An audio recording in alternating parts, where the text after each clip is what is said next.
नमस्कार, आप सभी का स्वागत है आज के इस इंटरव्यू में। और आज हम ऐसे व्यक्ति को लेकर आए हैं जिनके भीतर कम्युनिकेशन स्किल और नेतृत्व करने की एक कौशल बहुत बढ़िया है। और ये हम इनसे बहुत कुछ सीखेंगे और आप सभी को कुछ न कुछ सीखने को मिलेगा, क्योंकि एक ऐसे व्यक्ति हैं, एक ऐसे मतलब इनका एक अलग ही पहचान है। ये इनके अंदर कम्युनिकेशन स्किल और लोगों को कन्विंस करने की जो स्किल है बहुत बढ़िया है। तो अब इनकी कहानी हम इनसे ही जानेंगे। तो चलिए शुरुआत करते हैं। नमस्कार पिंटू जी, आपका बहुत बहुत स्वागत है हमारे। नमस्कार जी, आप सभी को नमस्कार। सो पिंटू जी, आप अपने पहले बचपन के बारे में बताइए, कैसे आप ब्लाइंड बचपन से है कुछ। अब थोड़ा सा पहले आप अपना परिचय दीजिए पिंटू जी। कुंदन जी, देखिए मेरा घर मूलतः वैसे बक्सर बिहार का रहने वाला हूँ जी और मैं बाई बर्थ ब्लाइंड हूँ। मेरे घर में 3 बहनें और 2 भाई हैं, जी जिसमें मैं दूसरे नंबर पे भाइयों में हूँ और मेरे से एक छोटी बहन है, बाकी सब लोग बड़े हैं। और मैं अभी शादीशुदा नहीं हूँ, बाकी सब लोगों की शादी हो गई है मेरे यहाँ। वर्तमान में मैं रेलवे ऑफिस सुपरिटेंडेंट के पद पे कार्यालय रनिंग रूम दिल्ली में कार्यरत हूँ। जी पिंटू जी। और मैंने अपनी आरंभिक शिक्षा श्यामा प्रसाद पोद्दार ब्लाइंड स्कूल दुर्गा कुंड वाराणसी से की है। 8वीं कक्षा के बाद 8वीं कक्षा में जब मैं था तो मेरे मन में विचार आया, वैसे तो उससे पहले भी मेरे एक दो बार मेरे मन में विचार आया था कि मैं इस स्कूल से अपने बेहतर आगे की शिक्षा के लिए दिल्ली जाऊंगा। और इसके लिए मैं एक आध बार ट्राई भी किया था, लेकिन कुछ तकनीकी अड़चनों के कारण मैं दिल्ली नहीं आ सका। लेकिन तत्पश्चात हमारे बड़े साथियों, सीनियर साथियों, भाई विनोद जी वगैरह के सहयोग से मैं दिल्ली आया और 9th क्लास में बहुत ही संघर्षपूर्ण तरीके से मेरा एडमिशन हुआ, क्योंकि उस वक्त हमारे तत्कालीन प्रधानाचार्य जी रिटायर हो गए थे। हम सबके टेस्ट और फॉर्म देने के बाद हम लोगों ने काफी लंबा संघर्ष किया, हमारे सीनियर साथियों ने, सेवा कुटीर के साथियों ने। मैं उनको धन्यवाद देता हूं उसके लिए कि उन्होंने हम सबका सहयोग किया और हम सभी ने यहाँ पे अपना दाखिला प्राप्त की। तत्पश्चात 9 to 12 हमने सेवा कुटीर स्कूल से की। फिर ग्रेजुएशन रामजस महाविद्यालय में जनरल कैटेगरी से ही मेरा एडमिशन हो गया था जी और मैंने वहां से बीए प्रोग्राम सब्जेक्ट से बीए पास कोर्स में दाखिला लेकर के अपना ग्रेजुएशन किया। और फिर ग्रेजुएशन कंप्लीट होते ही मेरी नियुक्ति रेलवे के द्वितीय लेवल में बिहार सोनपुर मंडल में पर्सनल डिपार्टमेंट में मेरा हो गया था जी 2016 में। उसके बाद मैं ट्रांसफर लेकर के दिल्ली आया और तब से अभी मैं दिल्ली में ही कार्यरत हूँ। जी। तो आपको कैसे पता चला कि ये बनारस में ब्लाइंड स्कूल है? आप तो जब बाई बर्थ ब्लाइंड हैं, तो आप कितने वर्ष की आयु में, चूंकि जानते हैं जो गांव या शहर से होते हैं, जो उधर के लोग होते हैं, तो काफी लेट में स्कूल में आते हैं। जी हाँ, मेरे साथ भी यही केस हुआ था। मेरे घर में और भी मेरे परिवार में ब्लाइंड लोग हैं रिलेशन में। जी तो एक मेरे रमेश सिंह जी मेरे मौसी के लड़के लगते हैं, वो अभी वर्तमान में पटना में प्राइमरी स्कूल में प्रिंसिपल, एज ए प्रिंसिपल पढ़ा रहे हैं, जी जी तो कार्यरत हैं। तो उन्होंने ही सर्वप्रथम, मेरी एक छोटी सिस्टर है ज्योति सिंह, जो कि दिल्ली में अभी पीजीटी हिंदी के पद पे कार्यरत हैं बुराड़ी स्कूल में। जी जी जी उन्होंने उनके एडमिशन के लिए जिक्र किया था, तो उनका एडमिशन जीवन ज्योति स्कूल में हुआ। उसके बाद फिर मेरे एडमिशन में लेट हुआ, क्योंकि 1 साल बाद मेरा एडमिशन उसी स्कूल के माध्यम से मेरे स्कूल के बारे में पता चला। तो फिर मेरे स्कूल के बारे में जब पता चला तो 99 में मैं अपने बनारस स्कूल में आया था जी और 23 फिर जुलाई मैं एडमिशन, हाँ, जी 23 जुलाई सन ये। 1999 को मेरा एडमिशन हुआ है। और मैंने सुना है कि आप भी मतलब आप अच्छा, आपका बचपन से पढ़ाई लिखाई में रुचि कैसे रहा है? मतलब आप कैसे रहे हैं? मैं जब घर से आया था तो पहले ही मेरी सिस्टर ब्लाइंड थी और उसने बहुत कुछ ब्रेल में सीख लिया था, तो उसने मेरे को गर्मी की छुट्टियों में बताया था जी बहुत कुछ। फिर जब मैं पोद्दार में आया तो मैं काफी अब अच्छे से मेहनत करके पढ़ाई लिखाई करता था, क्योंकि मुझे लगता था कि इससे मेरा बहुत कुछ संभव हो सकेगा। जी कई कई बार मुझे उसके लिए प्रमोशन देने की बात कही गई क्लास में, लेकिन मुझे क्लास में प्रमोशन नहीं दिया गया। कुछ वहाँ के तकनीकी अध्यापकों की अपनी खुद की इच्छा चलती थी, इस कारण से मुझे नहीं मिला। लेकिन मैं कभी अपने जीवन में निराश नहीं हुआ। जब भी मेरे को कभी कुछ हुआ मेरे साथ, तो जो घटना घटी उससे मैं काफी अपने आप को इम्प्रूवमेंट किया। जी और जब मैं पहली बार, मुझे ब्रेल क्लास से पहली क्लास में प्रमोशन की बात आई और मेरे ना देकर के मेरे से कमजोर लड़कों को दे दिया गया, जी मैंने माना कि निश्चित रूप से मेरे अंदर ही कोई ना कोई कमी होगी, जी इसी कारण से मुझे नहीं दिया गया होगा।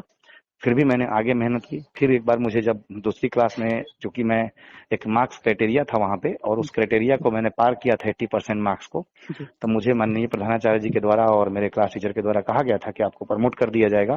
जी लेकिन मैं उस समय उस परिस्थिति में नहीं था, मेरे पिताजी का एक्सपायर हो गया था उसी वर्ष दूसरी क्लास में ही। जी। तो मैं दिसंबर के एग्जाम के बाद घर चला गया था और मैं नहीं उस एग्जाम के बाद उस क्लास प्रमोशन को ले सका। किसी भी कारण से मेरी इच्छा थोड़ी नहीं हो पाई, उस कारण से जी जी मैं चलता रहा। और फिर मैंने पीछे मुड़ करके नहीं देखा, क्योंकि जब पिताजी नहीं थे तो मेरे मन में आया कि नहीं, अब मुझे ही कुछ करना है। और काफी मेरे साथियों का मुझे सहयोग भी मिला, मेरे बहुत सारे मित्र हुए वहाँ जिन्होंने मुझे बहुत अच्छा सपोर्ट किया। मैं आगे बढ़ा और फिर उसके बाद आगे ही लगातार बढ़ता चला गया। सुनते हैं कि आपका मैथ बहुत बढ़िया रहा है।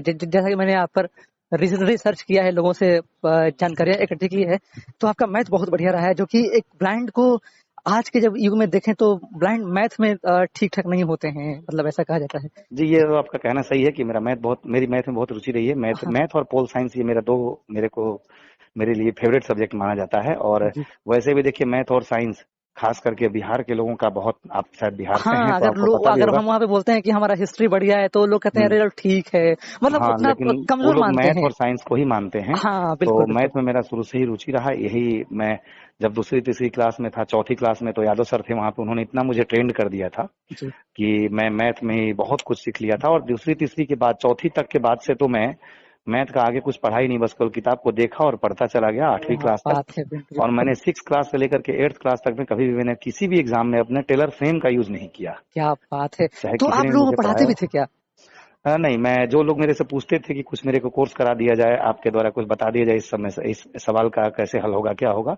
जी तो वो मैं करा देता था। लेकिन मेरी एक आदत थी कि मैं कभी भी मैथ हो चाहे कुछ भी हो, मैं उत्तर माला नहीं देखता था। पहले मैं क्वेश्चन को स्वयं सॉल्व करता था, जी फिर उत्तर माला में जाकर देखता था कि वो उत्तर मिल रहा है कि नहीं। कई बार उत्तर नहीं मिलते थे तो मेरे को दिमाग में डिस्टर्ब हो जाता था। फिर सर से पूछता था कि सर कैसे होगा। तो श्रीवास्तव सर थे, मोहिले सर थे, काफी लोगों ने मुझे मैथ में सिखाया। और मतलब बहुत कुछ मैथ में तो मैं पहले ही जान गया था, छोटा मोटा जी। जो भी था वो सीख करके। लेकिन हाँ, मैंने कभी भी पेपर अपना टेलर फ्रेम के थ्रू नहीं दिया वहां पे। बहुत बढ़िया। अच्छा और पिंटू जी, 100 आपके मार्क्स भी भीतर मेरे जो आए जी हैं, जी हाँ यस मैथ में मेरे 100 हाँ। मार्क्स भी आए हैं। तो इसलिए मुझे कोई बहुत खुशी होती है। तो आप 9th में मैथ, वो मतलब उसके आगे क्यों नहीं लिए फिर? दिल्ली में चूंकि जिस स्कूल में आया था सेवा कुटीर में, यहाँ पर मैथ का ऐसा कोई स्कोप नहीं था, ओ मैथ नहीं ले सकते थे। जी जी तो जी जो चीज मैं नहीं ले सकता था उसमें नहीं लिया। और 9th to 12 जब मैं पढ़ता था तो 11th क्लास में मैंने हिस्ट्री में मेरे बहुत खराब नंबर आए थे। जी तो मुझे ऐसा लगा था कि मैं हिस्ट्री और इंग्लिश की दोनों सब्जेक्ट छोड़ूंगा ग्रेजुएशन में। जी जी लेकिन जब मैं 12th में आया और 12th मैंने पास की, तो जी मेरा हिंदी और इंग्लिश में ही सबसे कम नंबर आया। 10th जी में मेरा हिंदी इंग्लिश में कम नंबर आया, 12th में भी आया। जी। तो फिर मेरे को लगा कि नहीं नहीं, हिस्ट्री नहीं छोड़ना चाहिए। और बीए प्रोग्राम में जब मैं गया तो वहां पे मैंने हिंदी इंग्लिश हिस्ट्री पॉलिटिकल, और हिस्ट्री पॉलिटिकल को ही मेन सब्जेक्ट बना करके आगे मैंने जी पढ़ाई की जी। अपनी पूरी। अच्छा पिंटू जी, जो आपके भीतर जो कम्युनिकेशन स्किल है, ये कब से डेवलप हुआ? इतना बढ़िया लोगों को आप कन्विंस कर लेते हैं। मैंने जहां तक अनुभव किया है, अच्छे अच्छे लोग आपसे प्रभावित हो जाते हैं, कैसे ये ये होता? मैं जब बनारस में था तो काफी कुछ देखता था। जी तो बनारस में तो हालांकि इस तरह की चीजों का मौका हम लोगों को नहीं दिया जाता था पहले। जी लेकिन मुझे कई बार लगता था कि मैं आगे चल करके कुछ ना कुछ करना चाहता हूँ और मैं समाज के लिए कुछ कार्य करूंगा। ये मेरे को प्रेरणा मिलती थी। और तो इसी कारण से मैं, मंगल यादव जी थे मेरे सीनियर काफी, तो वो लोग काफी वहां पे बातचीत करते थे आपस में। तो जब इन लोगों का मैं डिस्कशन देखता था और बॉडी लैंग्वेज देखता था इन लोगों के साथ डिस्कशन का, जब कभी अपने वार्डन साहब से या प्रिंसिपल साहब से या अखिलेश भैया जो मंत्री जी थे उनसे, तो लगता था कि यार हमें भी ऐसा ही कुछ करना चाहिए। और जब मैं 6 क्लास में आया था हाँ तो मैंने अपनी पहली सीढ़ी की शुरुआत की थी वहां से। और एक बार किसी मामले को लेकर विवाद हुआ था, तो वहां मैंने काफी उग्र होकर के और इस तरीके से मैंने बात किया था, तो लोगों को, मुझे भी लगा कि नहीं, मेरे अंदर कॉन्फिडेंस तो है। जी जी मैंने मैंने कहा ना पहले ही कि मैं अपने कॉन्फिडेंस को लो नहीं होने देता था, मेरे साथ कुछ भी दुर्घटना हो, जी। लेकिन मैं कभी उससे घबराता नहीं हूँ, चाहे पहले भी और आज भी।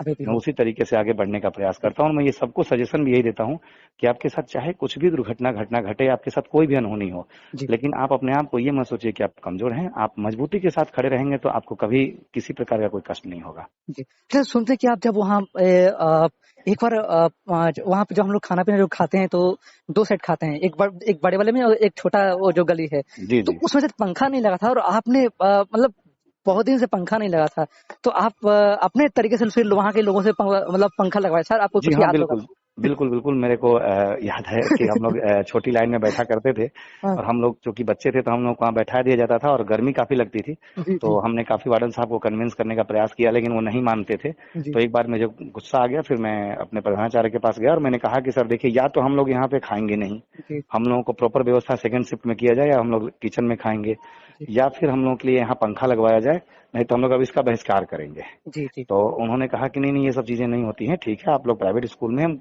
समस्याओं को समझिए। हाँ, हम लोगों ने कहा हम लोगों ने बहुत दिनों से समस्याओं को समझ लिया, अब ये समझने की बारी आपकी है, और अगर आप समझिए तो ठीक है, नहीं तो अगर बात हमारी नहीं हो पा रही तो आप आगे पहुंचाइए, बिल्कुल, क्योंकि हम लोग क्यों खाएंगे इस तरह से कष्ट में, हम जी, लोग बहुत कष्ट में रहते हैं, गर्मी होती है, आपको गर्मी नहीं लगती, कभी आप आके खड़े होके देखिए। जी, तो चूंकि राम लखन जी भाई जी बहुत मानते थे, हाँ, हाँ, उन्होंने बिल्कुल, कहा नहीं नहीं, आपकी समस्याओं को मैं आगे पहुंचा रहा हूँ और इसको जल्दी ही करा दूंगा। जी, और निश्चित रूप से 1 सप्ताह से 10 दिनों के अंदर में ही वो सारे पंखे लग गए। अब मुझे क्या बहुत बात खुशी हुई थी कि है। उन्होंने लगवा दिया था। जी, जी, तो ये भी एक प्रेरणा के हमारे स्रोत हमारे आदरणीय श्री राम लखन जी हैं, जिन्होंने जी, बहुत जी, हम सबको सपोर्ट किया था शुरू में। कई बार उनसे हमारे विवाद भी हुए किसी किसी मामलों को लेके, लेकिन ये सारा कुछ जो कुछ भी हुआ वो 6 क्लास के बाद हुआ। बिल्कुल, बिल्कुल। अच्छा पिंटू जी, लोग बोलते हैं कि 2008 में आपको निकाला गया था या आप खुद निकले थे? मतलब ये देखिए, इस विषय में इतना हाँ, कहना चाहता हूँ कि पूरी बातें मैं रख देता चाहता हूँ कि हाँ, 2 बार मेरे साथ ऐसी घटना घटी। जी, एक बार जब मैं 7th क्लास में था तो ऊपर में खाना पीना चल रहा था, हाँ, ऊपर 4th फ्लोर पे, जी, क्योंकि उस समय कोई वार्षिक उत्सव के प्रोग्राम टाइम में इनका कथा वथा चलता था। हाँ, हाँ, तो हम लोगों ने मंगल वगैरह ने मिलकर के 6 क्लास में ही सारी शायद उसको लेकर के काफी विवाद किया था। तो जी, हम लोगों को निकालने की बात कही गई थी, लेकिन जब अखिलेश जी के सामने दृढ़ता से हम लोगों ने अपनी बात रखी जी, जी, तो अखिलेश जी ने कहा कि ऐसा है कि ठीक है, इनको इनकी गलती नहीं है, गलती वास्तव में वार्डन साहब की है। जी, तो जी, हम लोग उसमें जीत हुई। फिर उसके बाद जब हम 7th क्लास में आए हाँ, तो वहां पे भी कुछ ऐसी स्थिति बनी जहां पे हमारे विवाद हुए, प्रवीण सिंह वगैरह जो थे सीनियर हमारे, इन लोगों के साथ लेकर के। जी, फिर राम लखन जी से विवाद हुआ तो उस समय हमें ये कहा गया था कि हम निकाल देंगे। जी, जी, जी, तो जब इन्होंने निकालने के लिए कहा था तो हमने कहा था कि भाई ठीक है, निकाल देंगे तो निकाल दीजिए। तो उस वक्त हमारे लिए इन्होंने एक पत्र भेजा था हमारे जी, घर पे, अच्छा, अच्छा, और जब पत्र भेजा गया था तो मैं घर पे गया था और घर में मेरे पत्र पहुंचा। उस पत्र को मैंने घर में किसी को नहीं बताया पहले। जी, जी, जब आना हुआ तो मैंने अपने प्रिंसिपल साहब धर्मेंद्र सर को फोन किया कि सर मुझे क्या करना है आप बताइए। हाँ, तो उन्होंने कहा कि भाई देखिए, जो नहीं आए उनको मंत्री जी ही मिलेंगे और डिसाइड करेंगे। तो मेरे भैया आए थे लेकर के अक्टूबर के बाद, जी, जी, और मुझे ला करके लेकर के आए। जब उन्होंने मेरे से उनसे मुलाकात की तो इनने बोला कि मंत्री जी ने, जवाहर जी ने, कि ऐसा है कि हम 11 लोगों को रखें या फिर अपने 250 बच्चों को रखेंगे, बताइए, हुँ, क्योंकि समस्या तो है। तो भैया ने यही कहा था कि भाई अगर आपके स्थिति ऐसी है कि इनको निकाला जा सकता तो निकाल दीजिए, लेकिन जहाँ पे 250 बर्तन रखे जाएंगे, जहाँ 10 थालियां होंगी, उनमें आपस में आवाज तो निकलेगा, निकलेगा बिल्कुल, लेकिन उसको हमें संभालना हमारा काम है। जी, तो परिवार में भी इस तरह की गतिविधियां होती हैं, उसको सुधारना, किसी को निकालना सोल्यूशन नहीं होता, उसको सुधारना है चाहिए आपको रख के। जी, और मुझे खुशी है कि मुझे सब लोगों से एप्लीकेशन लिए गए थे, जी, जी, लेकिन छठ पूजा के बाद मेरे से कोई एप्लीकेशन नहीं लिया गया। मैं बिना किसी एप्लीकेशन का ऊपर गया क्या बात और आराम से रहा और पूरे साल रहा। जी, फिर अगले वर्ष वो निकालने की बात इसलिए भी आ गई थी कि एक राहुल सिंह जी हैं, उनके भाई एक रोहित सिंह जी थे, हाँ, हाँ, बिल्कुल, जिनका आकस्मिक निधन हो गया था स्कूल के अंदर। और ये सूचना ये हमें मिली थी जी, कि ये सारा कुछ जो कुछ भी हुआ वो राम लखन जी के जो भाई जी हैं उनकी लापरवाही से हुआ। उस समय यही सूचना मिली थी। जी, जी, तो जिसको लेकर के हम लोगों ने काफी अपनी रोष प्रकट की थी कार्यालय में। और उसी समय हम लोगों ने ये तय किया था कि जी, जो लोग, चूंकि उस समय बच्चों की शिफ्टिंग ऊपर कर दी गई थी और बड़ों की नीचे की गई थी, जी, तो इसको हम लोगों ने तत्काल प्रभाव से बदलवा दिया था और ऊपर का नीचे, नीचे का ऊपर कर दिया गया। फिर से जो यथावत व्यवस्था थी और हम लोग रहने लगे। लेकिन यही सारी घटनाएं थी जिसको लेकर के हम सबको नोटिस दिया गया था। और नोटिस में धर्मेंद्र सर ने ये कहा था कि आपको आना पड़ेगा, लेकिन मैंने उस नोटिस को रिसीव तो किया, हुँ, लेकिन उस पत्र को मैंने उन्हीं के सामने फाड़ करके फेंक दिया था। जी, और मैंने ये कह करके फेंक दिया था कि वैसे भी आपके स्कूल में मुझे नहीं आना है, क्योंकि मैंने ये मार्च में ही मूड बना लिया था। मेरे सीनियर साथियों से यहाँ बात हो गई थी दिल्ली में, जी, जी, और उन्होंने मुझे कह दिया था कि आप दिल्ली आइए और दिल्ली में हम एडमिशन कराएंगे। क्या बात तो हमने पूरी तैयारी के साथ अपने हम थे और हमने उनको उस नोटिस का रिप्लाई देने का कोई उचित नहीं समझा, क्योंकि उस नोटिस में भी कुछ नहीं था। मेरे पेरेंट्स को लेके आना था, है, जी, तो मैं जानता था कि लेके भी आऊंगा तो बात वहीं होनी है, या तो वो रखेंगे तो पहले भी रखे थे। प्रिंसिपल सर ने कहा भी था कि आपको रखा जाएगा, कोई दिक्कत नहीं है कि आप आइए। लेकिन फिर भी हमने कहा कि नहीं, हमें नहीं आना। और 13 तारीख को भी जब मुझे डेट दिया गया था, उस डेट पे मेरे पास फोन आया कि क्या करना है, आपको आना है। मैंने कह दिया था कि मैं नहीं आऊंगा, मैं टीसी के लिए आऊंगा। हालांकि टीसी भी मेरे घर भेज दिया गया था, जी, और उस टीसी को भेजा गया तो मैं रखा था, मुझे कोई दिक्कत नहीं हो। मैंने लखनऊ में भी टेस्ट दिया था, वहां भी मेरा वेटिंग पे था, लेकिन हो जाता। फिर मेरा दिल्ली में हो गया। तो मैं जब टीसी के लिए लेने गया तब मुझे बकायदे कई लड़कों के सामने ही प्रधानाचार्य द्वारा ये कहा गया कि सारे, हम तो सोचे थे कि कुछ ही जाएंगे, लेकिन सारे पढ़ने लिखने वाले विद्यार्थी जा रहे हैं, इसलिए मेरी इच्छा है कि आप अपने टीसी को वापस न लें, हम इस टीसी को रख करके आप हम स्कूल में रखने के लिए तैयार हैं। तब भी मैंने कहा था कि नहीं, अब मुझे जो कि एक तरह से आपने टीसी काट के भेज दिया तो ये मेरा अपमान है और इस कारण से मैं आपके स्कूल में नहीं रहूंगा और हमारे टीसी को आप काउंटर साइन करा करके दीजिए। उन्होंने काफी कन्विंस किया लेकिन मैं नहीं माना। राजू प्रजापति जी भी थे साथ में, उन्होंने नहीं माना। मैं उनकी बातों को नहीं माना। फिर उन्होंने कहा फिर पेड कीजिए पैसा टीसी काउंटर साइन का। मैंने कहा ये तो आपने वो ऑफलाइन वैसे ही काट के भेज दिया तो गलती आपकी है, आप काउंटर साइन दो हमें। उन्होंने कहा नहीं, ये तो पेड करना पड़ेगा काउंटर साइन का। मैंने कहा ठीक है, लो ये भी ले लो। मैंने उनको वो भी पैसे दिए कि लो आप हमारा काउंटर साइन करा के दे देना, तो उन्होंने दिया भी हमें। तो मुझे बहुत अच्छा लगा कि मैं दिल्ली में आया। और अरे बिल्कुल पिंटू जी, ये लोगों के मन में जो धारणाएं थी कि उनको निकाल दिया गया, अब ये स्पष्ट हो गया है। क्योंकि कई लोग हैं जो अफवाह फैलाते हैं। मुझे लगता है कि ऐसे लोग जो इतने बढ़िया, इतने अच्छे नहीं, इंसान हैं, हमारे बैच में कई लोगों को नोटिस दी गई थी और उनमें से काफी ऐसे लोग थे जो उस नोटिस पे डेट पे पहुंचे ही नहीं थे, क्योंकि हम लोगों ने ये पहले से डिसाइड कर रखा था कि हम लोगों को या तो कहीं एडमिशन लेना है और नहीं लेना होगा तो हम कुछ ना कुछ करेंगे, लेकिन हम इनके यहाँ नहीं जाएंगे। और ये भी हम तब मार्च में जब हमारा ये डिसाइड था तभी तो मैं खुल करके बोलता था और मैंने बकायदे वार्डन साहब से जब सामान जमा कराने की बात आई थी तब भी मैंने ये क्लियर कह दिया था कि मैं आदरणीय राम लखन सर के यहाँ नहीं जाऊंगा सामान जमा कराने, सामान तो मेरा कोई और जमा करेगा। और तब राजेश सिंह जी आए थे सामान जमा करने के लिए और गेट पास उन्होंने ही दिया था। तो उसके बाद भी मैं, इंद्रजीत एक गार्ड हुआ करता था, सुबह जब मैं घर जा रहा था उसने बोला कि यहाँ साइन करवा। मैंने उसको ये भी बोल दिया था कि मैं तेरा नौकर नहीं हूँ, मैं यहाँ का विद्यार्थी हूँ और मेरा ये गेट पास पकड़ और मैं जा रहा हूँ, जो करना है कर लेना, जाओ। तो मुझे कभी डर नहीं लगा। और डर इसलिए भी नहीं लगता था कि एक बार हम लोगों ने एक खाने पीने पे लेकर विवाद हुआ था, मिठाई को लेकर के नमक मिलाना और ये सब अच्छा, हाँ, ये सब क्या ये सत्य है? लोग तो बोलते हैं। उसमें रियलिटी यही था कि मेरे पास खाना आता था और मेरे को उन कर्मचारियों के द्वारा बहुत कुछ बताया जाता था, तब खाना मेरे को मिला तो मैं मिठाई एक्स्ट्रा अक्सर जुगाड़ कर लेता था। तो मैं मिठाई जुगाड़ किया, मैं खाता नहीं था मिठाई, मैं मिठाई कभी नहीं खाता हूँ जल्दी, लेकिन मैं तब भी वो जुगाड़ किया और करके देखा तो मुझे पहले ही पता चल गया कि इसमें नमक गलती से छिड़का गया था। जहाँ से कुछ ऐसी मिठाइयाँ होती हैं जिन पे ऊपर से चीनी का बुरादा डाला जाता है। हाँ, बिल्कुल, तो बिल्कुल, वो उसकी जगह पे उसमें नमक गलती से डल गया था और वो नमक ही टच हुआ तो मुझे एक में लगा। ऐसा मैंने कई कटोरी में से लोगों से थाली में से लेके चेक किया, सब में लगा। तो वो 4-5 मिठाइयां मैंने लेके रखी थी। हरिशंकर पाल को, मेरा मित्र है, बहुत अच्छा मित्र है, मैंने उसको बोला कि ले जाओ ऊपर रख देना। तो वो विकास यादव था, भूरा विकास, उसने थोड़ा विवाद कर दिया, चौबे जी मिल गए उनसे। तो उस नेतृत्व में भी मैं शामिल था और बाकायदे वहां जब चौबे जी को लोगों ने मारने के लिए प्रयास किया तो हमने उनको बचा करके साइड से नीचे किया था और बाद में आरोप मेरे ऊपर भी लगे कि मैंने ही लोगों को भड़काया और मारने का प्रयास किया। बिल्कुल। हालांकि मैं इस आरोप को स्वीकार करता हूं, ये आरोप जायज भी था, क्योंकि वास्तविकता तो यही थी कि मैंने बाद में जाके कहा था लोगों से कि भाई ठीक है, इनको बचाना गलत है, अगर इन्होंने गलत किया है तो ठीक है, मुझे उससे कोई आपत्ति नहीं थी।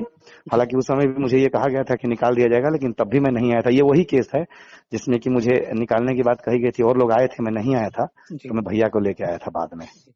अच्छा पिंटू जी, आप थोड़ा सा अपना चेंज करते हैं क्षेत्र। अच्छा, आप राजनीति में देखते हैं कि बहुत बढ़िया आप मतलब आपकी भूमिका है, आप एनएफबी से भी जुड़े हुए हैं, तो आप रुंगटा सर के मतलब करीब कैसे गए? वो तो काफी मतलब एक बड़े आदमी है, उन तक पहुंचना थोड़ा सा मुश्किल होता है, तो कैसे आपका संपर्क कैसे हुआ उनसे? देखिए, इस विषय में थोड़ा सा विस्तार जाऊंगा कि मैं ये मानता हूं कि किसी व्यक्ति तक पहुंचना कोई कठिन नहीं होता है। व्यक्ति के अंदर, मैंने कहा ना कि दृढ़ इच्छा शक्ति होनी चाहिए और माननीय महासचिव जी जो वर्तमान में हैं, ये निश्चित रूप से किसी के लिए भी ये दुर्लभ नहीं है, ये सबके लिए सरल और सुलभ है। लेकिन बस ये है कि उन तक पहुंचने का मार्ग जो है वो कहाँ से आप चयनित करते हैं, ये डिपेंड करता है। और जब मैं 9th क्लास में आया था तो मैं इससे पहले रुंगटा सर का केवल नाम सुना था, मैं कभी नहीं मिला था। 9th क्लास में आया था, एक दो बार मिला, फिर अपनी रैली जो हमारी एडमिशन की थी उसमें काफी इनको देखा, इनसे मैं प्रभावित हुआ कि आखिर इनके अंदर काफी कौन कौन से गुण हैं। हमारे सेवा कोटर के कुछ मित्र हैं जिनका मैं नाम नहीं लेना चाहूंगा, जिनके कारण सेवा कोटर से के लोगों का माननीय महासचिव जी तक पहुंचना या बाहर के लोगों का, जैसे अभी भी चलता था काफी समय तक ये, कि उन तक पहुंचना संभव नहीं हो पाता था। किसी भी काम को लेकर के उनको पकड़ो, फिर वो पूंछ वाली बात थी कि उनको पकड़ के जाओ उन तक, फिर वो काम करेंगे, जबकि ऐसा कुछ था नहीं। डायरेक्ट संपर्क में भी काम हो सकता था, लेकिन लोग नहीं पहुंचने देना चाहते थे। फिर मैं जब ये सब करता रहा, 8वीं 9वीं में तो मैं डे स्कॉलर में था, इसलिए मैं बहुत कुछ नहीं कर सका।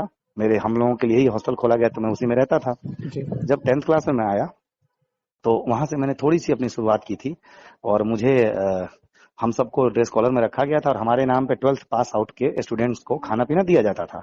एक महीने हो गए थे इस तरह करते हुए। अब जो कि हम लोगों को दिक्कत हुई थी, बोर्ड का पेपर था, तो हम सब ने कहा कि भाई अगस्त में हम लोगों को शिफ्टिंग कराई जाए। जी तो लोगों ने विरोध किया। फिर हमने तत्कालीन सुपरिटेंडेंट साहब से जाके बात की खुद कि सर हमारे बैच को शिफ्टिंग कराओगे, नहीं कराओगे, नहीं कराओगे तो बोलो हम आगे बात करें। जी तो उन्होंने खैर प्रेशर में वो आए और हम सबकी शिफ्टिंग कराई उन्होंने।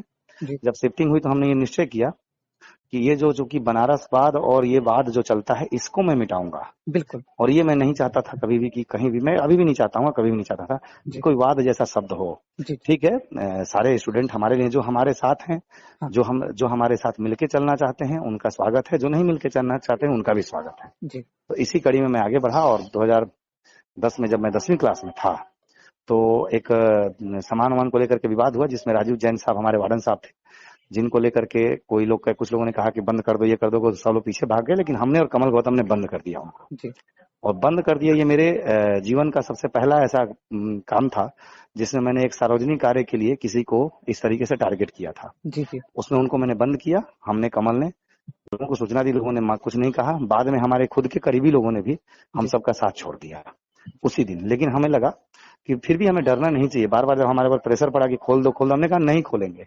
हमने लास्ट में बहुत वो करने के बाद सुपरिटेंडेंट साहब मैडम आई, उनके बाद हमने खोल के वहां डिस्कशन हुआ और जो समस्या थी उसका समाधान भी हुआ। तो ये मेरा जीवन का सेवा कोठरी का कम से कम पहला सीढ़ी था जहां से मैं आगे बढ़ा। वैसे तो राजनीति में मैं बनारस से ही आगे था बिल्कुल। लेकिन यहाँ मैं आगे बढ़ा और उसके बाद मेरे मन में थोड़ी ये और इच्छा हुई कि मैं और आगे कुछ करूंगा। जी और तब मैं जब 11th क्लास में आया तो 11th क्लास में आते ही मुझे जुलाई में एक अच्छा मौका मिला और मैं बाल सभा का अध्यक्ष मुझे बनाने के लिए बहुत लोगों ने कहा, मैं नहीं बनना चाहता था, जी काफी प्रयास किया कि नहीं बनूंगा, लेकिन फिर भी मुझे बाल सभा का अध्यक्ष बनाया गया। माननीय प्रधानाचार्य द्वारा ये कहा गया कि आप अगर नहीं बनना चाहते हैं तो फिर बाल सभा कराने की जरूरत ही क्या है। जी तो फिर भी मैं बना उसके बाद, और अध्यक्ष बना तो फिर मैं उसी रूप में छात्र हित में जितने भी मेरे से फैसले हो सके मैंने अपने हिसाब से करवाया। और मुझे ऐसा लगता है कि मेरे जीवन का वो सबसे अच्छा पल था जब मैंने पूरे स्कूल में अपने सीनियर्स, जूनियर, अभी अपने साथियों को, जो कि बनारस के हों या ना हो, सबका दिल जीता। और निश्चित रूप से मुझे लगता है कि मैं उसमें जीतने में सफल रहा। हाँ और 2012 में जब मैं 12वीं क्लास में रैली की, 2011 में ही जुलाई में, उस रैली में मुझे भरपूर समर्थन मिला सेवा कोठरी स्कूल का। जी और ये तो आप सभी के सामने है कि स्कूल की स्थिति जो टीचर्स को, स्टाफ को लेकर के बनी है, वो जी सब कुछ 2011 से हुआ। उसके पहले सब राष्ट्रीय दृष्टिहीन संघ पे डिपेंडेंट थे। जी जी और उसी रैली में हमने ये तय किया था कि हम राष्ट्रीय दृष्टिहीन संघ का तो सहयोग लेंगे, हाँ लेकिन लोकल बॉडी में किसी का कोई सहयोग नहीं लेंगे। जी उससे पहले भी हमने एक दो बार मीटिंग्स किए, रैलियां की, उसमें हमने ये तय किया था कि हम लेंगे, लेकिन हमने सहयोग फिर नहीं लिया था, उसमें भी नहीं लिया था। लेकिन वो रैली नहीं थी, एक छोटी सी मीटिंग्स हुआ करती थी। जी जी ये एक हमारे करियर की सबसे बड़ी रैली थी जो सेवा कोठरी में ही हुई थी। और हमने बाकायदे माननीय मंत्री, समाज कल्याण मंत्री जी से, महोदया से बात, मीटिंग की ली थी। उस मीटिंग में हमने बतौर संगठन सेवा कोठरी के लोकल लोगों को, किसी को भी जो कि रुमटा सर के बीच से जुड़े हुए थे, जी जी नहीं लिया। सीधा सीधा हमने महासचिव जी से संपर्क किया फोन पे, हाँ और उनके माध्यम से हमने आदरणीय चंद्रवीर सर को उस मीटिंग के लिए बुलाया कि आप आइए, लेकिन शर्त भी यही रहेगी कि हम लोग जो कहेंगे सिर्फ उसी विषय पे बात होगी। बहुत बढ़िया। और गए हमारे साथ, वो मीटिंग में डायरेक्ट आए वहां, और कोई भूमिका ना हमने कोई सहयोग लिया ना कुछ किया किसी से। और वो मीटिंग बहुत सफल रही, जिस मीटिंग का ही ये परिणाम था कि आज टीचर, स्कूल की बिल्डिंग सुधरना और ये सारा कुछ उसमें हुआ। और तब से नाश्ता वगैरह जो चेंज हुआ, यहाँ दूध पूरी मिला करता था पहले फल हाँ बिल्कुल, पे, मैंने सुना है कि वो ये नाश्ता आपकी भी वजह से उसी ऐसा टाइम कुछ से, हुआ है। हाँ जी उसी नाश्ते ऑर्डर रेट में नाश्ता भी चेंज हुआ था कि जी नाश्ता अलग अलग दिया जाएगा, दूध पूरी का कोई मतलब नहीं बनता। जी तो ये सारा कुछ चला और फिर तब से मैं महासचिव जी के काफी करीब जाने का प्रयास किया, जाने का क्या, मैं उनके बारे में समझने का प्रयास किया। जी और तब मैं अपनी किसी भी समस्या को लेकर के, उसके बाद से मैंने कभी किसी पीछे के लोगों को नहीं पकड़ने का प्रयास किया। मैं सीधा सीधा महासचिव जी से बात करने का प्रयास किया। बीच में कुछ अड़चने भी आई, जी काफी हमें डाउन करने का प्रयास भी किया गया, लेकिन महासचिव जी का काफी अच्छा सपोर्ट मिला, जिसकी देन है कि अच्छा, क्या अगर हम बहुत। में से कोई लोग अगर उनसे जुड़ना चाहते हैं तो क्या जुड़ सकते हैं, मतलब बिल्कुल बिल्कुल, आप कोई? देखिए किसी के लिए कोई कठिनाई नहीं है समाज में। मेरा ये मानना है कि मैंने देखा ये चीज कि जी जो लोग कहते थे कि केवल हमारे माध्यम से आप बात कीजिए, हम आपका करवा देंगे, वो गलत है। और मैं कभी भी जब किसी का कोई काम करवाता हूं तो मैं उसको ये भी बोलता हूं कि आप अपना मैसेज भेजिए, जी हम आपको संगठन के मैसेज ग्रुप में डाल देंगे। और आप डायरेक्ट भी फोन कर सकते हैं, फोन करके बात कीजिए। अगर आपको नहीं सुनेंगे तब ना मैं सोर्स लगाऊंगा, पहले आप बात खुद तो कीजिए, बिल्कुल। खुद भी तो एफर्ट कीजिए कि आपका क्या एफर्ट है उसके लिए। क्या बात है। और मैं बहुत अच्छा उस चीज को भाग्यशाली अपने आप को मानता हूँ। कि निश्चित रूप से सर ने हमारा सपोर्ट किया कि काम करने का मौका दिया, जी, और किसी संगठन के बैनर तले कोई मैं पदाधिकारी नहीं हूँ, एक आम सदस्य हूँ, जी, लेकिन समाज हित में जितने मेरे से कार्य हो सकते हैं अभी तक वो मैंने करने का प्रयास किया है, और आगे भी आजीवन जी, जब तक मेरे से हो सकेगा, मैं संगठन में रहूं या ना रहूं, जी, मैं किसी पद पे रहूं या, वैसे मेरे को शुरू से ही मेरी आदत रही है कि मैं किसी भी पद पे जाने का प्रयास नहीं करता हूं, जी, क्योंकि मैं पद पे रहने के बाद अपने आप को बंधन में महसूस करता हूं। जी, बिल्कुल। इसलिए मैंने कई बार मुझे ये ऑफर दिया भी गया कि किसी न किसी पद पे हम आपको रखेंगे, लेकिन मैंने मना किया है। वो जैसे कुछ लोग और हैं शिक्षा प्रकोष्ठ और ये वो। जी, कोई किसी भी प्रकोष्ठ में मैं नहीं जाना हाँ, चाहता हूँ, अच्छा मैं एक बिल्कुल। स्वतंत्र रह करके कार्य करना चाहता हूँ, और जी, जी, वैसे ही जी। मैं भी अभी तक तो वैसे ही चल रहा है। अच्छा पिंटू जी, मैंने ये सो अगर हम एक बात करना चाहते, अगर कोई जैसे अभी कई लोग हैं जो उनके मतलब उस संगठन में किसी न किसी पद पे हैं, अगर लोग जाना चाहते हैं तो इसका क्या प्रोसेस होता है, क्या कुछ होता है कोई जैसे कोई प्रोसेस कोई प्रोसेस नहीं है। आप हाँ, जनता के बीच रहिए, जब जी, समय आएगा, आप उनके मुखिया हैं हाँ, महासचिव जी, उनको लगेगा कि इस व्यक्ति को पद दे देना चाहिए, वो स्वयं देंगे। आप अच्छा, कभी भी किसी भी मंत्रालय में, कहीं भी आप अपने समाज में किसी भी क्षेत्र में आप काम कर रहे हो, जी, कहीं भी जाने के बाद ना अपने आप का, आप अपने अंदर अहंकार मत रखिए। जी, आप कभी भी अपने को किसी पद पे के लालच में कोई मत काम कीजिए। आप निस्वार्थ भाव से काम कीजिए। जी, जो मिलना होगा वो मिलेगा, नहीं मिलना होगा नहीं मिलेगा। क्योंकि इससे कोई पद पे आकर के कोई काम करे, ये कोई बाध्यता नहीं है। बिना पद पे रहे भी कार्य किया जा सकता है। जी, और मैं बकायदे 4 साल से 5 साल से जब से रेल में हूँ, कम जी, से कम रेल के बारे में तो जितने भी कार्य मेरे से हो पाते हैं, जितना मैं नहीं करूँगा, मैं सारा कार्य करता हूँ, जी, लेकिन जितना मैं संतुष्ट लोगों को कर सकता हूँ, कर पाता हूँ, उतना मैं करने का प्रयास करता हूँ किसी भी प्रश्न से। जी। अच्छा, क्या लगता है कि ब्लाइंड लोग राजनीति में जैसे अगर कोई चुनाव लड़ना होता है लोकसभा का, विधानसभा का या राज्यसभा का, तो क्या लड़ सकते हैं? मतलब हाँ, लड़ क्या सकते हैं, मतलब हाँ, ब्लाइंड लोग लड़ क्या सकते है हैं। ब्लाइंड लोग के लिए? कोई कोई रूल नहीं है, लड़ सकते हैं आप, लेकिन बस यही है कि आप उसके लिए प्रयास करें। आपकी इतनी पकड़ होनी चाहिए। जब जी, पकड़ ही नहीं तो लड़ेंगे कहाँ से? हाँ, बिल्कुल। अच्छा, क्या आपको यदि मौका मिलता है कि आप रोंगटा सर के साथ लड़ें चुनाव, मतलब महासचिव के लिए, तो क्या नहीं, आप लड़ना नहीं, चाहेंगे? नहीं, मेरे आदर्श हैं, मैं उनके खिलाफ कोई चुनाव नहीं लड़ सकता। जी। अच्छा बिल्कुल जी, आप मैं हाँ, किसी भी पद पे, एनएफबी में ही नहीं, मैं कहीं भी जी, सेवा कुटुंब में बाल सभा का जब अध्यक्ष मुझे बनाया गया था, नामांकन मेरा दिया गया था बच्चों के द्वारा, जी, तो मैंने बाकायदे अपने नाम को वापस ले लिया था। लेकिन राठौर सर के कहने पे कि तुम अगर ऐसे ही सब लोग करोगे तो फिर बाल सभा कराने, चुनाव कराने का फायदा क्या है, चुनाव ही मत कराओ। जी, तब बिल्कुल, उनके प्रेशर में आकर के मैंने उस समय स्वीकार की थी, लेकिन दूसरी बार में मैंने अस्वीकार कर दिया था। जी, जब मैं 12वीं में था तब भी मुझे ये मौका मिला था। मैंने अपने मित्र, बहुत अच्छे मित्र सौरभ पांडे को कहा था कि नहीं वो बनेगा, जी, मैं नहीं बनूंगा, और मैंने मना कर दिया था। तो मेरी आदत रही है, और सेवा कुटीर स्कूल हॉस्टल में भी कभी मैं किसी कमेटी के पदाधिकारी बन के काम नहीं किया हूँ। जी, मैंने सेवा कुटीर में था तो मैंने एक परंपरा जो चल रही थी उसको खत्म किया था कि 4 जनवरी की कमेटी के अध्यक्ष हुआ करते थे। लेकिन जब मैं कमेटी में आया था जी, तो मैंने अध्यक्ष जैसे शब्द को हटा दिया था, और मैंने कहा था कि ये 7 लोग जो है ना, हाँ, ये सातों ही अपने आप में अध्यक्ष हैं, और सातों ही पूरे कार्यक्रम के जिम्मेदार भी हैं। जो अच्छा होगा उसके भी और गलत होगा उसके भी। बहुत बढ़िया तो पिंटू जी। उस समय से अब तक में मुझे एक आध बार शायद अध्यक्ष बने हैं, कोई एक आध बार शायद, जी, ऐसा है जहां तक मुझे मालूम नहीं। लेकिन उसे उसके अलावा कभी कोई अध्यक्ष नहीं बना वहाँ। कमेटी संयुक्त बनती है और संयुक्त ही रहती है। अच्छा, एक सवाल और है आपसे।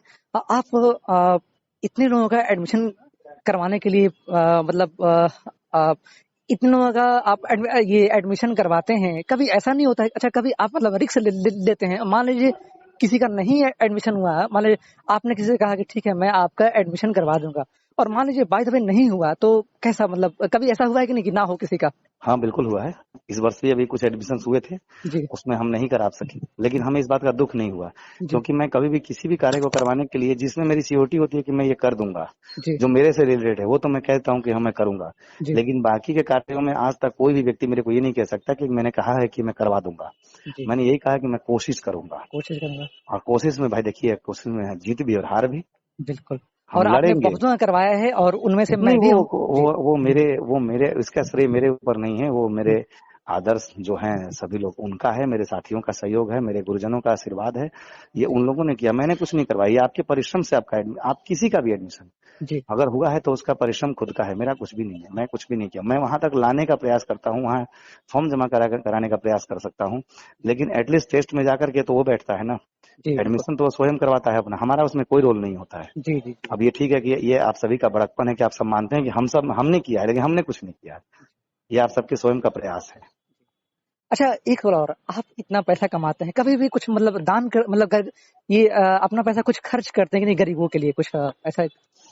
देखिए, मैं किसी को भी गरीब नहीं मानता। जो इस जी। पृथ्वी पे भोजन कर रहा है, हाँ। जिसको 2 टाइम का भोजन मिल रहा है, वो गरीब नहीं हो सकता मेरी नज़र में। जी। और एक बात, पहली बात। दूसरी बात ये है कि जब मेरे पास कुछ भी नहीं था, जब मेरे मदर-फादर नहीं थे, जी। तब मैंने अपनी ज़िंदगी ऐसे ही इधर-उधर के पैसों से, कुछ काम करके, कुछ के स्कॉलरशिप्स के पैसे से मैंने बिताई है। जी। तो मैं ये मानता हूँ कि स्वयं के प्रयास से व्यक्ति बहुत आगे बढ़ सकता है। जी। इसकी कोई आवश्यकता नहीं है कि किसी को कुछ दान किया जाए। हाँ, ये भी सच है कि मैं किसी भिखारी को तो भीख नहीं देता, हाँ। लेकिन भगवान में मेरी आस्था है और भगवान के नाम पे अगर मेरे से कोई माँगेगा, जी। तो मुझे जितना भी हो सकेगा, मैं वो दूँगा। वो दान नहीं दूँगा, वो मैं अपना सहयोग दूँगा। जी। हाँ, लेकिन मैं कभी किसी गरीब को, अगर ये कोई कहे कि ये गरीब है, इसका सहयोग करो, तो मैं नहीं करता हूँ। जी, बिल्कुल। हाँ, ये भी सच है कि अब सरकारी नौकरी में हैं, तो कोविड के दौरान हमने कुछ डोनेशंस दिए हैं। जी। वो भी जब लगा मुझे कि उनके खाने-पीने का भी अरेंजमेंट नहीं हो पा रहा है, जी। तब दिया है, या अपने संगठन के माध्यम से दिया है, या भारतीय रेल ने हमसे अगर डायरेक्ट ही ले लिया, खुद से काट लिया, जी। वो अलग का विषय है। जी, अच्छा पिंटू जी, जहाँ पे आप जॉब करते हैं, अच्छा मैंने ऐसा सुना है कि ब्लाइंड लोग जहाँ मतलब कई ऐसे अफ़वाहें हैं कि अफ़वाहें क्या सही भी हैं कि ब्लाइंड लोग जाते हैं और वो काम नहीं करते हैं और उनको लोग अलग दृष्टिकोण से देखते हैं, लेकिन आप तो बहुत बढ़िया। तो आपका मतलब क्या है, ऑफिस में आपसे बहुत लोग क्या बोलते हैं, प्रभावित भी होते होंगे? इस विषय में इतना ही कहना चाहता हूँ कि जब मैं सोनपुर में था, तो मैं पहली जब अपनी नौकरी मैंने जॉइन की थी, हाँ। तो वहाँ पे मेरे माननीय कार्मिक अधिकारी सीनियर डीपीओ साहब थे, जी। जिन्होंने बुलाया था और हमारे पूरे ब्रांच को बुलाया था। हाँ। जो हमारे ऑफिस में जिस जगह पे हमारी पोस्टिंग थी, सिंगल विंडो में, जी। तो वहां से बुला करके यही इंस्ट्रक्शन दिया था कि इससे आपको उतने ही काम लेना है जो ये कर सकेगा। जी। अगर ऑफिस के अंदर काम कर सकेगा तो ठीक है, नहीं तो कहीं बिल्डिंग में दो तो नहीं भेजना, क्योंकि चोट ना लग जाए। जी। जी। लेकिन ये 2-3 दिन तक चला। 2-3 दिन बाद मेरे मन में आया कि मैं बैठ के 8 घंटे सरकार के पैसे क्यों लूं। सही बात। मुझे भगवान ने थोड़ी बहुत तो रोशनी दी है, जी। जिसका मैं प्रयोग कर सकता हूँ। मैंने कार्य देखे कि वो लेटर डिस्ट्रीब्यूशन का कार्य मैं कर सकता हूँ। जी। तो जो वहां पे डिस्ट्रीब्यूशन करते थे क्लर्क महोदय, उन्हीं के साथ मिलकर के मैंने ये कार्य शुरू किया। और 1 सप्ताह तक मुझे थोड़ी दिक्कत हुई लोगों के बीच में जाने आने में, क्योंकि मैं बहुत जानता नहीं था ना किसी को। हाँ। हाँ। काम किया, लेकिन 1 सप्ताह बाद मैंने उनको मना कर दिया। मैंने कहा कि अब ये कार्य आप कभी नहीं करेंगे, ये कार्य मैं ही करूंगा। जी।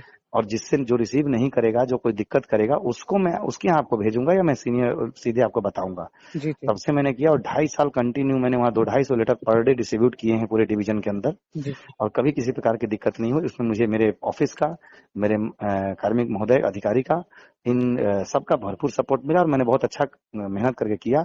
और जब मैंने ट्रांसफर की फाइल लगाई, तो मेरे कार्यों से प्रभावित इतने थे मेरे सीनियर डीपीओ महोदय, और साथ में एक मैडम आई थी वहाँ पे, डायरेक्ट IRPS में, जी। जी। तो वो भी बहुत मानती थी। तो उन्होंने ट्रांसफर पे मेरा इतने इनिशिएटिव खुद लिया कि मेरे ट्रांसफर फाइल पे साइन तो किया ही किया। हम्म। क्लर्क ने 3 महीने से 4 महीने से रोक रखा था फाइल को। जब उनसे बोला तो उन्होंने साइन ही नहीं किया, अभी तो बुला करके उसको डांटा भी, और साइन करके वो खुद लेकर के गए डीआरएम महोदय के यहाँ। जी। और डीआरएम सर से डायरेक्ट साइन करा करके ला करके मुझे फाइल दिए कि ले जाओ, और जा करके आज ही डीलर को बोलो कि अभी लेटर बनाए, और ये लेटर लेकर के तुम जाओ हाजीपुर जोन में दे के आओ, जी। कि ताकि वो दिल्ली भेजें। और मैं जा करके ऐसा ही किया, दिया। और वहां से 1 सप्ताह में ही उन्होंने कहा था कि ये फाइल तुम्हारी पहुंच जाएगी दिल्ली, और 1 सप्ताह में रियल में उन्होंने पहुंचवा दिया था दिल्ली। वो ठीक है कि दिल्ली में मेरा लेट हुआ, दिक्कतें आई, बाद में एनएफबी के महासचिव जी के सहयोग से मेरा ट्रांसफर हो सका, संभव जी। हुआ। जी। जी। लेकिन निश्चित रूप से मेरा वहां का कॉर्पोरेट था। यहाँ भी जब मैं आया, हाँ। तो मैं यहाँ पुरानी दिल्ली में बैठा रहता था ऐसे ही। फिर मुझे डेपुटेशन बिहाफ पे ले लिया गया डीआरएम ऑफिस में, और 1 साल तक कंटिन्यू मैंने वहाँ पूरा अपना कार्य किया। और जिस ब्रांच में मैं था, आज भी वहाँ पे जो इंचार्ज हैं, दीपक सर थे, अब तो जी। ट्रांसफर हो गया उनका, वो मिलते थे तो कहते थे कि बहुत अच्छा कार्य है। और जब मेरा यहाँ ट्रांसफर हुआ था, एक बार मैं दोबारा ट्रांसफर के डीआरएम ऑफिस गया था, तो उन्होंने खुद ही अधिकारियों के सामने भी कहा था जी। कि ये वास्तव में काम करता है, लेकिन यहाँ यही है कि जो काम करता है उसको साइड किया जाता है। जी। जी, बिल्कुल। तो मैं वहां चला, और तब से मैं यहाँ पे हूँ। और यहाँ पे मेरे लिए कोई काम नहीं है। मैं झूठ क्यों बोलूं कि मैं कह दूं कि मैं ये करता हूँ। जी। मैं कोई काम नहीं करता। जब कोई सर्कुलर या ऑर्डर्स किसी को चाहिए होता है, तो वो जी। मेरे से मांगता है जी। कि इस तरह का एक ऑर्डर है रेलवे बोर्ड का, देखो कहीं मिलता है तो मैं साइट पे देखता हूँ। जी। वो जी। जी। मुझे मिलता है तो मैं उनको उपलब्ध कराता हूँ। जी, पिंटू जी, बस बहुत मेरा यही काम है, और मेरा कोई काम नहीं है। मैं बैठा रहता हूँ अच्छी। बस, क्योंकि और यहाँ कोई फिर सॉफ्टवेयर नहीं है। जी, आप थोड़ा-सा आपके हम प्रेम क्षेत्र में जाना चाहेंगे। कभी आपको किसी लड़की से प्यार-व्यार हुआ कि नहीं, कॉलेज वगैरह में गए तो? नहीं, क्योंकि नहीं। क्योंकि मैं, देखिए, ये सच है कि अगर उस लाइन में हम जाते तो हम नहीं कुछ कर सकते थे। जी। तो मैंने कॉलेज तक तो ये वो रखा कि मेरे को ब्लाइंड फील्ड में ज्यादा लोगों से मतलब ही नहीं रखना है। जी। और मैंने नहीं रखा, और फिर नौकरी लगी तो बाहर चला गया। जब बाहर से दिल्ली आया, जी। तो इस तरह की चीजों का मुझे कोई आवश्यकता समझ में नहीं आई। मुझे लगा कि नहीं, अब शादी ही करनी चाहिए, और इसीलिए मैंने कोई ऐसा किसी भी लड़की से प्रेम और इनका चक्कर नहीं तो रखा। शादी कब करेंगे आप? इंतजार है, कोशिश है, अगर सफलता मिलेगी तो जरूर सूचित करूंगा। हाँ बिल्कुल। अच्छा, कोई अगर आपसे संपर्क करना चाहे तो कैसे कर सकते हैं आपका? जी 9968915559 मेरा ये मोबाइल नंबर है। जी जी जी। और आप इस पे किसी भी कार्य के लिए जब भी आपको लगे, आप सभी आपके माध्यम से जितने लोग भी नंबर देखेंगे, जी उनको अगर समझ में आए कि कोई कार्य है जो मैं कर सकता हूँ, बिल्कुल तो पिंटू मुझे जी। याद करेंगे तो मैं निश्चित रूप से कोशिश और करूंगा। बहुत अच्छा लगा पिंटू जी आपसे बात करने के बाद। आपके अंदर इतना बढ़िया कॉन्फिडेंस है और ऐसे बहुत कम लोग होते हैं पिंटू जी। काफी अच्छा लगा और आपने अपना मूल्यवान समय दिया है, इसके लिए मैं शुक्रिया अदा करता हूँ और काफी अच्छा लगा। तो बहुत बहुत धन्यवाद आपका जी कि आपने हमें समय दिया, हमें इस लायक समझा और हमें बुलाया इस चैनल के माध्यम से। जी धन्यवाद। धन्यवाद। ओके।